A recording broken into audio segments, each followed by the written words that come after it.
90 minute কেটে গেছে, scoreboard এখনো 0-0।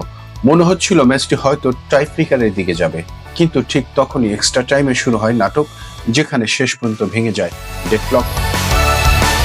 এএফসি ওমান এশিয়ান কাপে কোয়ার্টার ফাইনালে মুখোমুখি হয় চীন PR Oman national football teams এবং চীন তাইপে ওমান ন্যাশনাল ফুটবল টিমস।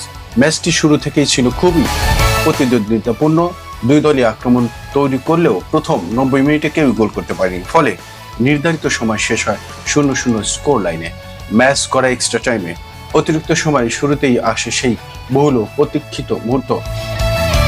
94 মিনিটে চীনের ফরওয়ার্ড সাং জিং গোল করে তার দলকে এগিয়ে দেয়। এই গোলটি ম্যাচের গতিপথ বদলে দেয়। চীন তাইপে এরপর সমতা ফেরানোর চেষ্টা চালায়, কিন্তু ম্যাচের শেষ দিকে দুর্ভাগ্যজনক একটি ঘটনা ঘটে।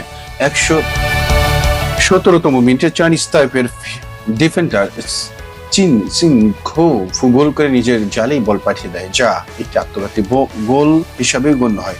এই গোলের ফলে স্কোর লাইন দাঁড়ায় 2-0। শেষ পর্যন্ত এই ফলাফল নিয়েই ম্যাচ শেষ হয়। জয়ের মাধ্যমে চীন PR Oman national football team সেমিফাইনালে জায়গা করে নেয় এএফসি ওমান এশিয়ান কাপ টুর্নামেন্টে।